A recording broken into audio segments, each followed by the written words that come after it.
La cepa británica es ya la mayoritaria en La Rioja, suma 65 casos. La situación se mantiene estable en los principales indicadores, aunque en lo que se refiere a la presión hospitalaria, los umbrales en La Rioja siguen siendo elevados. Bienvenidos a 7 Magazine. Las vacunas van a ser también protagonistas en la actualidad riojana que vamos a analizar en nuestra mesa de los miércoles. También vamos a hablar de vino, porque las cepas centenarias de Bodegas Tarón les han valido para hacerse con la medalla de oro en la cata primavera del concurso internacional Mundus Vini 2021, un vino reflejo de la sabiduría de varias generaciones de viticultores. Y luego conoceremos los fragmentos rituales de Zorro Mono que desembarca en el espacio Artevaca, arte ligado al desarrollo rural, la economía alternativa y solidaria. Aquí comienza 7 Magazine.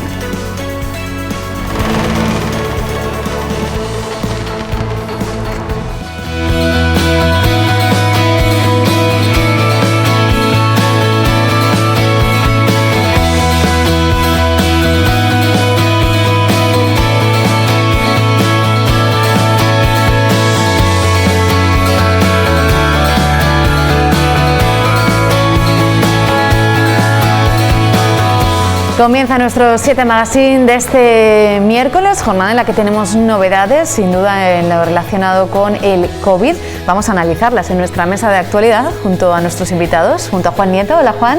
Buenas tardes, ¿Qué tal?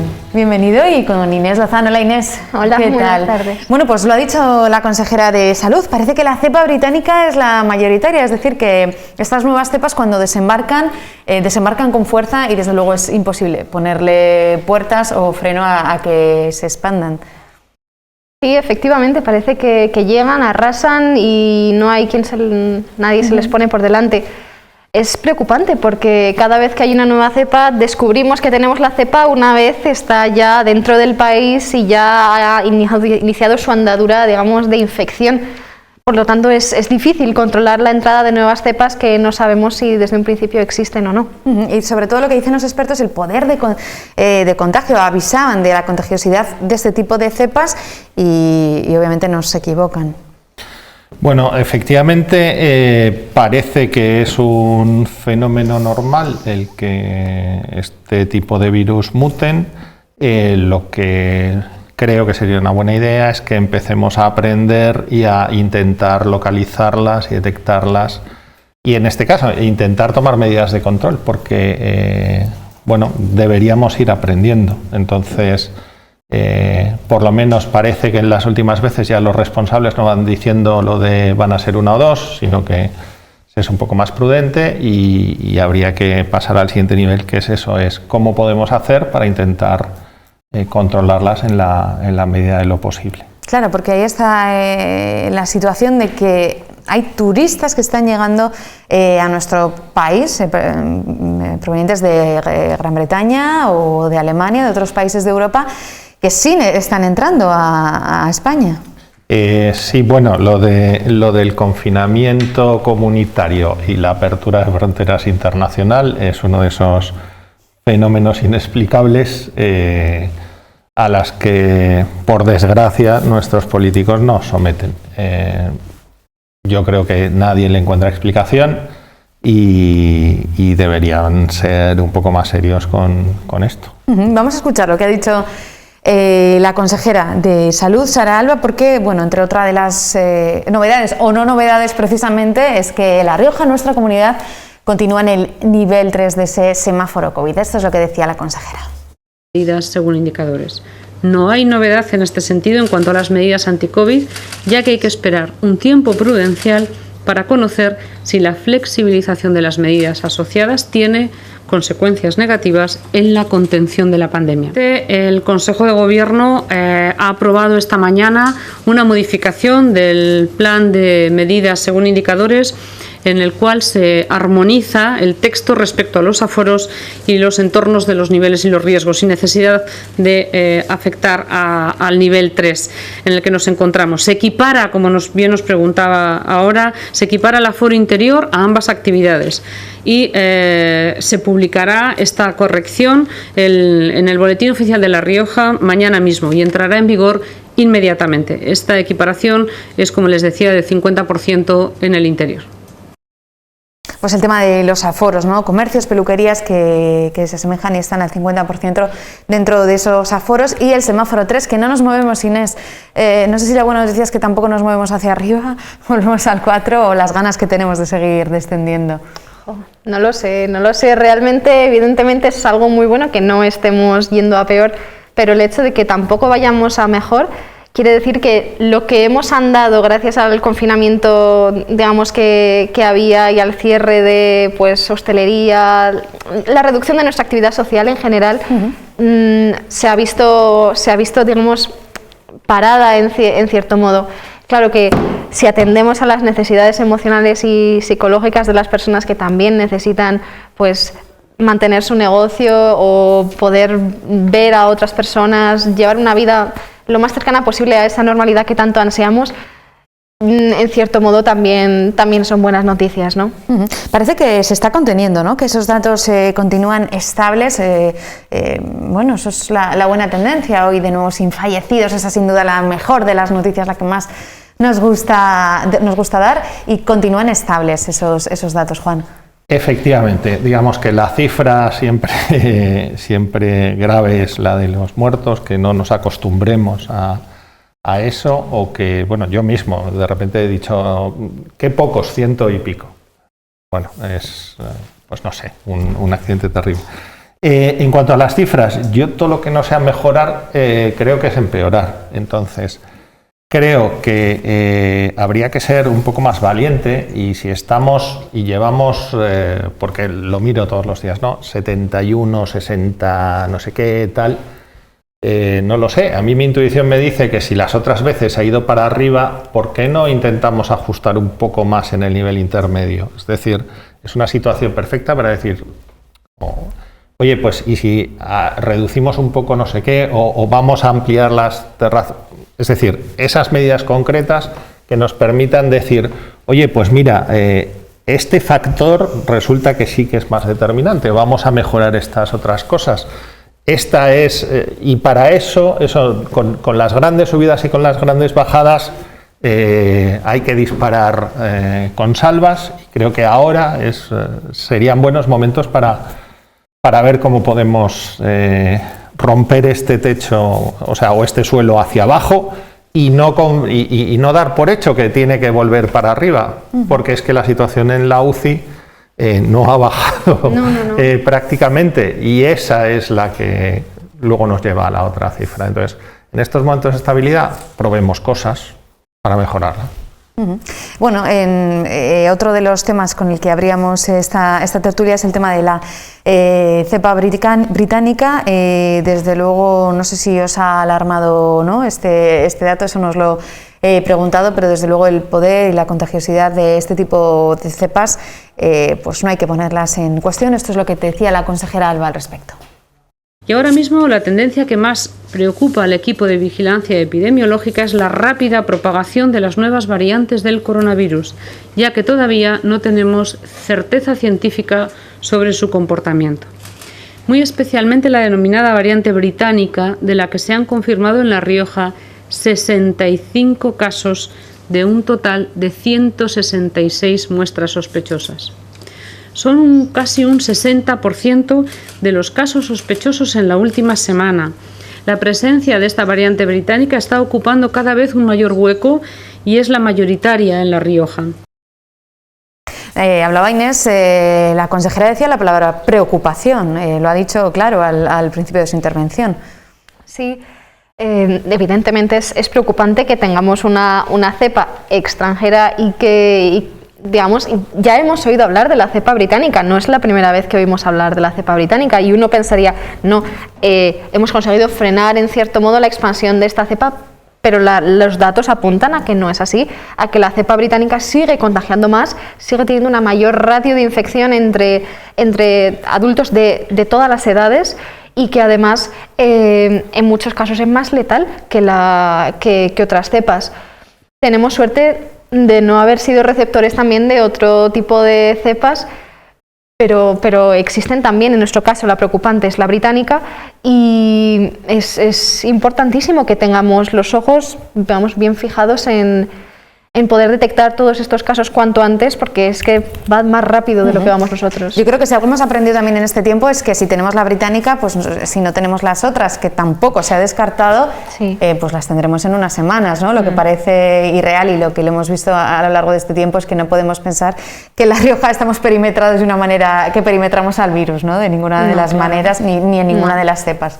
Así que, por tanto, bueno, yo creo que también se están estudiando, algo decía la consejera, relacionado con esas otro tipo de cepas, aunque hacía hincapié en la británica. Es decir, todas las cepas tienen unos mecanismos comunes, eso es en lo que mejor podemos trabajar, hasta que se descubra una cepa que se transmite muy bien en el aire libre, pues tenemos muy claro que sea la cepa que sea, tenemos que poner mucho más control en interiores que en aire libre. Que se contagie a través de personas y por lo tanto es súper importante aislar y tomar medidas de aislamiento efectivas, pues, y lo mismo con los rastreadores, es decir, la mayoría de los elementos son comunes, así que insistamos en esos y luego investiguemos para detectar, oye, pues que resulta que esta cepa contagia durante más días. Bueno, pues agreguemos ese conocimiento, pero lo demás es común a todas. Podría preocupar en este sentido la llegada de nuevas cepas, el hecho de lo que hablábamos al principio, de que las fronteras para venir a España en muchas ocasiones estén abiertas y gran parte de esa expansión de la cepa británica se dio, todo apunta, durante las Navidades, ¿no? Muchísima gente, muchos españoles que vivían en Gran Bretaña y que vinieron a pasar las Navidades en España. Por tanto, como se acerca la fecha de la Semana Santa, yo creo que vuelve a estar también en el debate esta cuestión. Sí, es complicado porque, digamos, yo creo que tenemos varios frentes abiertos en cuanto a la entrada de nuevas personas en nuestro país. La primera son todas aquellas personas que siendo españoles residen y trabajan en otros países, gente que estudia fuera o que trabaja fuera, Reino Unido siendo uno de los principales, digamos, exportadores de expatriados a nuestro país, y también pues lo puede ser Alemania, por ejemplo. Lo que pasa es que en Alemania la situación parece que está algo más controlada y bueno. La segunda son todos estos microviajes que se están poniendo tan de moda entre, por ejemplo, los jóvenes franceses, no sé si habéis oído que se hace la PCR en Francia, que es gratis, vuelan a Madrid, pasan 3 días y como la PCR para volver, digamos, de España a Francia ha de tener 72 horas, pues entonces pueden pasar. Entonces llegan a Madrid, desmadre, botellón y luego se vuelven a Francia. De resaca en el avión. Todo, yo creo que eso hay que controlarlo un poco más porque puede dar lugar a este tipo de incidentes y evidentemente en Francia las medidas, mi propia experiencia pasando el verano pasado en Francia es que allí las medidas de protección no se llevan igual que aquí. De hecho, yo cuando salí en julio, de repente me encontré con que nadie llevaba la mascarilla por la calle. Entonces, claro, uno había estado aislado en España, donde todo el mundo llevaba la mascarilla, sales fuera y es como si fuera una utopía. Entonces, el distanciamiento social en ciudades como París en verano era inexistente, los bares llenos de gente. Quiero decir con esto que muchas veces lo que necesitamos es una mayor delimitación de todos estos pequeños resquicios que pueden dar lugar a un mayor número de contagios, porque España ahora mismo no es ocio, España ahora mismo tiene que ser seguridad y no podemos seguir siendo el país de ocio y de digamos, turisteo hasta que al menos no esté la situación más controlada. Bueno, otro de los temas y otra de las cuestiones importantes esta semana es el tema de la suspensión. El lunes se paralizaba la suspensión de la vacuna de AstraZeneca, algo que afectaría a unos 4.500 riojanos. Por prudencia, aseguraban, y esto es lo que ha dicho hoy la consejera Sara Alba al respecto de la vacuna de AstraZeneca en La Rioja. Desde este lunes y por un periodo de 2 semanas, La Rioja ha suspendido temporalmente la vacunación con la dosis de AstraZeneca, siguiendo el consenso del Consejo Interterritorial del Sistema Nacional de Salud. Aunque no se han notificado desde La Rioja reacciones adversas graves a esta vacuna, entre los 17 millones de dosis de AstraZeneca suministradas en Europa y Reino Unido, se han detectado varios casos relacionados con la formación de trombos. 3 de ellos en España. Son casos muy concretos y muy poco frecuentes. Casos poco frecuentes, casos muy concretos a estudiar, pero desde luego por prudencia se paraliza la vacunación de AstraZeneca en La Rioja. Pues con toda serenidad debo decir que esta prudencia me enfada sobremanera, porque es una prudencia de un responsable político que desoye el consejo y las instrucciones claras de los responsables técnicos, es decir, la Agencia Europea del Medicamento, que es la autoridad de la que emanan estas cosas y de las que en principio hemos dicho que nos fiamos, pero cuando llega la hora de la verdad dejamos de fiarnos. Entonces, estoy diciendo, y me da igual como consejera o como ministra o como presidente del gobierno, estoy diciendo, me fío, pero no me fío. Eso es una bomba de desconfianza para quien te está escuchando. Entonces, en este sentido, me parece lamentable. Precisamente, Juan hablaba de la Agencia Europea del Medicamento, precisamente, que sigue firmemente convencida de que los beneficios de la vacuna de AstraZeneca contra la COVID-19 superan los riesgos de los efectos secundarios.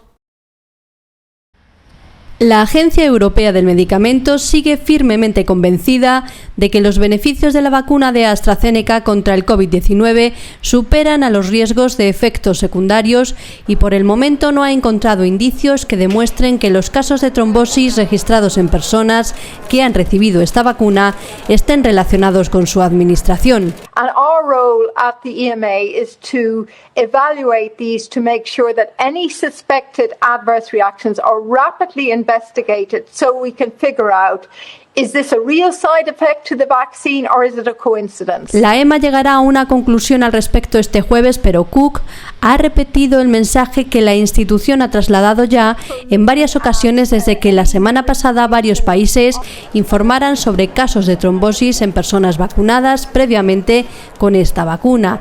Y una decena de ellos, entre otros, España, Alemania, Francia o Italia, decidieran paralizar temporalmente las inyecciones. Bueno, pues ahí estaba la opinión de la Agencia Europea del Medicamento en relación con lo que decía también Juan. No sé cómo lo ves, Inés, tú como vacunada, has recibido la primera dosis de la vacuna de AstraZeneca, precisamente, supongo que ese trastoque, no sé cómo afecta a quienes estáis vacunados. Realmente es una situación un poco inquietante, porque uno espera que si le vacunan no le vayan a decir que la vacuna es mala al día siguiente.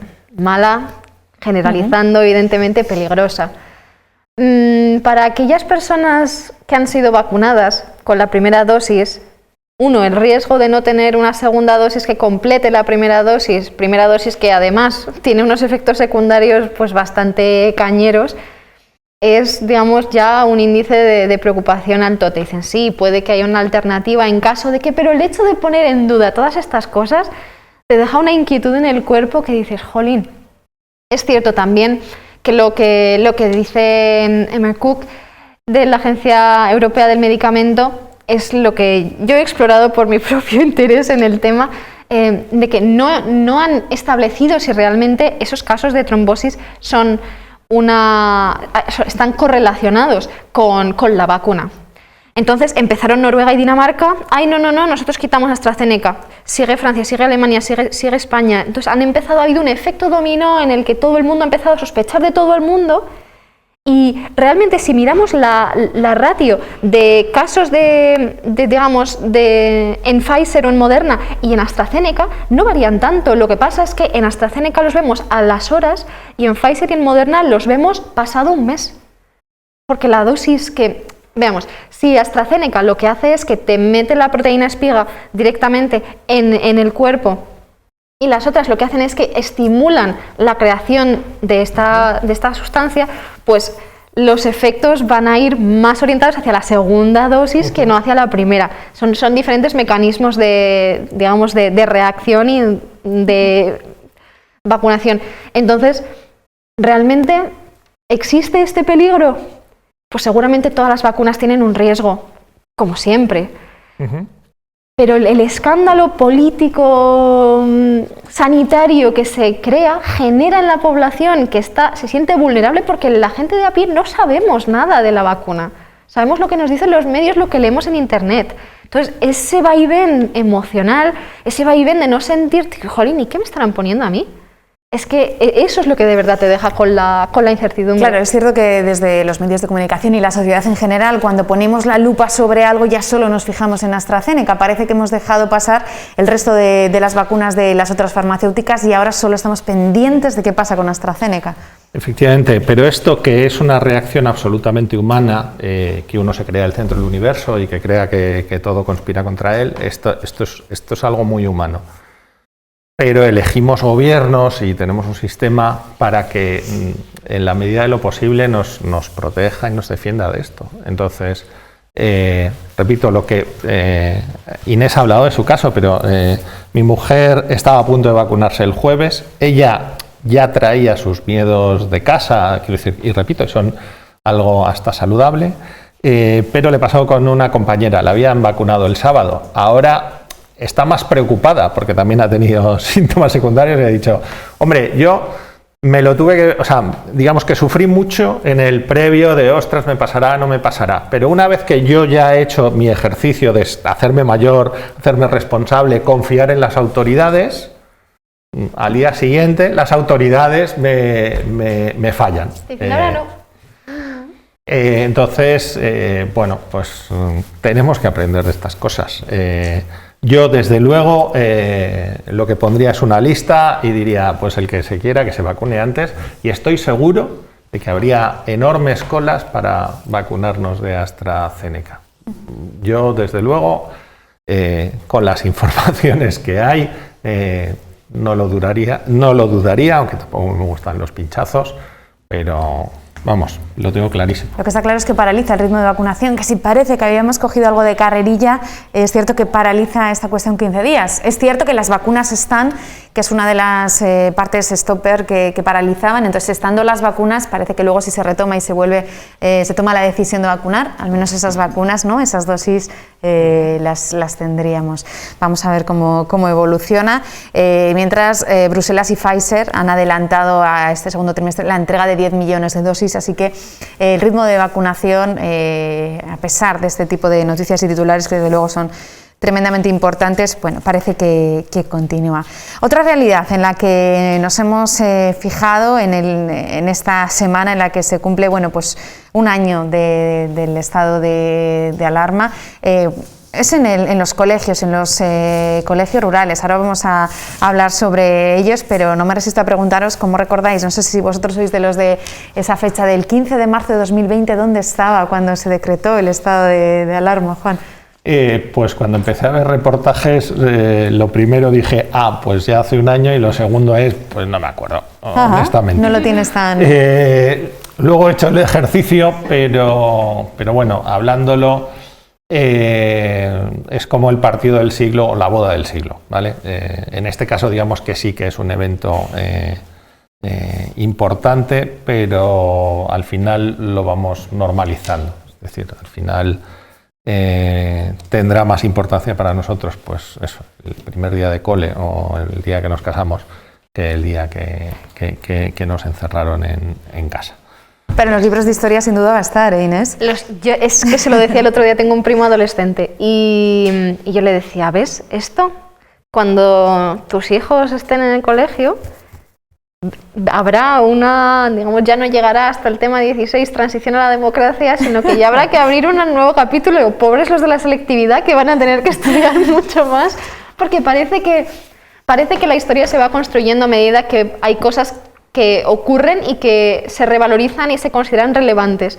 Entonces, evidentemente, la irrupción de las tecnologías, algo muy importante en digamos, esta nueva etapa histórica, y el COVID nos va a acompañar también y habrá punto 2, punto 3, y te dirán la crisis del coronavirus, la crisis del coronavirus en España, y nos tendremos que aprender todas estas fechas. Bueno, tendrán que aprender todas estas fechas. Nosotros bastante hemos tenido convivirlas. Y sufrirlas. Sí. Bueno, también se cumple un año del cierre de la hostelería también, que ha ido evolucionando. Desde luego ha tenido un recorrido, toda una montaña rusa a lo largo de este año, que lo han vivido también de una manera especial y han sido protagonistas, la hostelería. Frente al edificio del Tribunal Supremo en Madrid, Hostelería de España ha presentado el muro de las reclamaciones patrimoniales. Cerca de 2.000 reclamaciones de más de 100.000 locales que se han visto obligados a bajar la persiana por cierres y restricciones.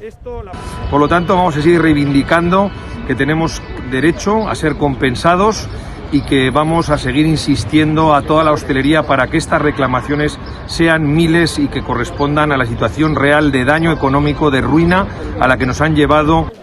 Un reparto de ayudas que deben ser concretadas por las comunidades autónomas. Que nos explique cada comunidad autónoma, la nuestra en particular, lo que se va a dedicar a hostelería y a turismo. Pero que nos lo digan, porque tampoco se dice. La hostelería sigue insistiendo. Páguennos. Ya llega un punto que hay que ponerse serios. Páguennos. Usted nos cierra, usted nos paga. Pero esta no es la única reclamación del sector. En todos los sitios han bajado el IVA. Aquí no es que no lo hayan bajado, es que no hay manera de ni siquiera hablar. Los ERTEs hay que ampliarlos por lo menos todo el 2021. No nos pueden cobrar impuestos, pero ninguno. Y además, ya que usted nos cierra, tiene que darnos ayudas para pagar esas rentas. Además, creen que si el Gobierno los considera grupo de riesgo, también pide que sean prioritarios a la hora de recibir la vacuna. Si usted, Gobierno, nos obliga a cerrar y nos considera que somos los que creamos el movimiento y de tal, pues considérenos grupo de riesgo y vacúnenos. La pérdida del sector a nivel nacional se calcula en 70.000 millones de euros, además de 3.000 empleos perdidos y cerca de 450.000 trabajadores en ERTE, casi la mitad de los que están en esta situación en España. 7 de cada 10 empleos destruidos proceden de este sector. El sector de la hostelería, sin duda, que bueno, ha sido protagonista en esta pandemia y que reclama sus derechos, el tema sobre todo de las ayudas que parece que no llegan y que bueno, reclaman que puedan contar con ellas. Evidentemente la hostelería ha sido un sector que ha sufrido mucho durante la pandemia y bueno, en nuestra tierra en concreto la hostelería es un sector muy importante. Sin embargo, a mí me parece relevante resaltar que hay otros sectores que también han sufrido. Pongamos un negocio, un establecimiento al que todos vamos en algún momento, que es una peluquería. Una peluquería no tiene peluquería para llevar cuando todo está cerrado. Y una peluquería está cerrada a cal y canto y no ingresan nada. O las tiendas, pequeño comercial que han cerrado durante este último mes, ha estado también cerrado. Entonces no es solamente, digamos, es que hay muchos sectores afectados. Usted nos cierra, usted nos paga, es que el gobierno no cierra porque le da la gana, es que el gobierno, digamos, las circunstancias sanitarias llevan a ese cierre de determinados espacios que evidentemente repercuten en la hostelería. Realmente es una situación muy mala. Yo me considero muy afortunada digamos, yo soy docente y no me he visto afectada en ese sentido, pero muchísimas personas de todo tipo de sectores sí que se han visto afectadas. Es una situación sobrevenida que, no sé. Y en cuanto a lo del grupo de riesgo, digamos que es que los cajeros de los supermercados también serían un grupo de riesgo. O sea, hay muchísimos colectivos que digamos, son lugares en donde se juntan las personas y entonces son sí, lugares de mayor riesgo. De acuerdo, pero es que hay muchos factores que hay que tener en cuenta aquí. Juan. Bueno, yo, a ver, en este caso me gusta la primera parte de la noticia, es decir, cuando un ciudadano o un grupo de ciudadanos se sienten dañados en sus intereses, pues acuden a los tribunales para exigir sus derechos. Eso siempre es una buena noticia. En el caso de todos los negocios afectados por este tipo de cierres, pues lo digo en todas las intervenciones, Creo que seguir cobrándoles impuestos, pues me parece injusto. Obviamente, al final alguien tiene que cuadrar la caja. O sea, lo que entra, lo que sale tiene que haber entrado antes. Así que ese es un ejercicio realmente complicado. Lo que pasa que también es cierto que, precisamente por la importancia que tiene, creo que también se les debe exigir un cierto nivel de responsabilidad y de seriedad. Entonces, estando de acuerdo en que muchas de sus reivindicaciones son justas, bueno, pues ahora 2 huevos duros. Pues venga, pues ahora soy factor crítico y, a ver, bueno, claro. En fin, esto no ayuda nada a crear empatía ni a que nos alineemos, ¿vale? Entonces, en este sentido, yo creo que hay que ser serios y, bueno, y evidentemente, a mí si me preguntas, pues me sorprende mucho más que no hayan sido vacunados los cajeros de los supermercados, que desde luego casi nadie les ha aplaudido y nos han atendido en todo lo peor de lo peor, ¿vale? Sí. Y entonces, bueno, pues yo creo que eso, que ciertas cosas lo único que hacen es debilitar tu credibilidad. Sí. El estrés relacionado con el COVID, ¿cómo lo habéis vivido? ¿Creéis que esto...? Porque muchos hablan de esta cuarta ola, obviamente como la ola también psicológica, en el sentido de que van a empezar a aflorar ese tipo de cuestiones relacionadas con este estrés, el cansancio pandémico. ¿Cómo lo veis? ¿Creéis que este tema empezará a aflorar? Desde luego ya ha aflorado, hay datos que revelan que este tema ya ha aflorado en gran medida, pero no sé si con toda su plenitud. Sí, es lo que te iba a decir, Silvia, que yo creo que han aflorado ya esos datos. Yo misma lo observo en mis alumnos y alumnas que pues muchas veces hablan de las depresiones a causa del COVID, no solamente del aislamiento, porque hay, digamos, diferentes ramas en ello, porque puede ser un estrés de estar aislado, de no tener, no tener socialización. También está el estrés de no tener una progresión en la carrera profesional de una persona, el que tu propia carrera esté desmoronándose, el de pasar apuros económicos. Digamos, hay muchas ramas, pero la angustia de la soledad y del aislamiento la hemos vivido ya y está presente y estamos cansados.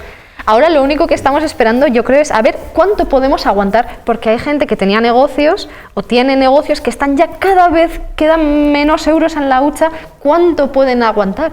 Y tiene que ser un estrés terrible no saber cuánto tiempo puedes aguantar estar en la cuerda floja. Imagínate que no le puedes pagar los estudios a tus hijos, o que se te rompe el coche y no puedes repararlo. Es que llega un momento, todas estas personas que hablábamos en tertulias anteriores, que ha llevado a la gente a ir a Cáritas a pedir comida, gente que nunca jamás había ido a Cáritas, a la cocina económica. Entonces, yo creo que no es sino una especie de nuevo episodio en ese estrés está ya aquí con nosotros. Diferentes cuestiones que hacen en relación con ese estrés COVID. Hemos salido a la calle a preguntar también a los ciudadanos.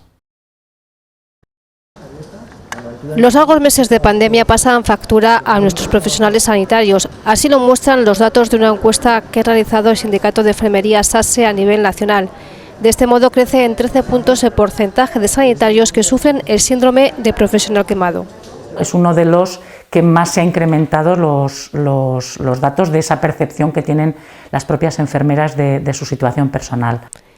Y es que la pandemia ha supuesto un notable empeoramiento de la salud física y psicológica de los sanitarios. Un incremento exagerado en problemas de ansiedad, problemas de miedo, dificultad para conciliar el sueño, alteraciones en el apetito, problemas de relaciones sexuales y todo ello relacionado con el sufrimiento y lo largo que está siendo toda esta situación. Una situación que afecta a todos los profesionales, desde atención primaria hasta aquellos que trabajan en la UCI. Es mucho sufrimiento muy continuado, porque sí que es verdad que somos profesiones que podemos estar acostumbradas a conocer de cerca el sufrimiento, pero tan continuo y tan masivo, pues la verdad que al final eso pasa factura. Una angustia que está presente incluso en estos momentos en que la incidencia ha bajado notablemente en La Rioja. Existe ese miedo, ese temor, esa angustia a que volvamos a vernos ahora en una cuarta ola. Desde SASE se anima a los profesionales sanitarios a que pidan apoyo psicológico cuando lo necesiten. Porque desde luego si nosotros no nos cuidamos y no nos cuidan, difícilmente vamos a poder cuidar a nadie. Un apoyo que también reclaman a la Administración, a la que recuerdan que faltan sanitarios. Con una plantilla de cerca de 1.200 profesionales trabajando en su totalidad, se calcula que harían falta otros 600 para hacerlo en unas condiciones dignas y de seguridad para los ciudadanos. Pues un punto de vista muy interesante que hemos querido destacar hoy en esta mesa de actualidad es el estrés pandémico de los sanitarios. Bueno, el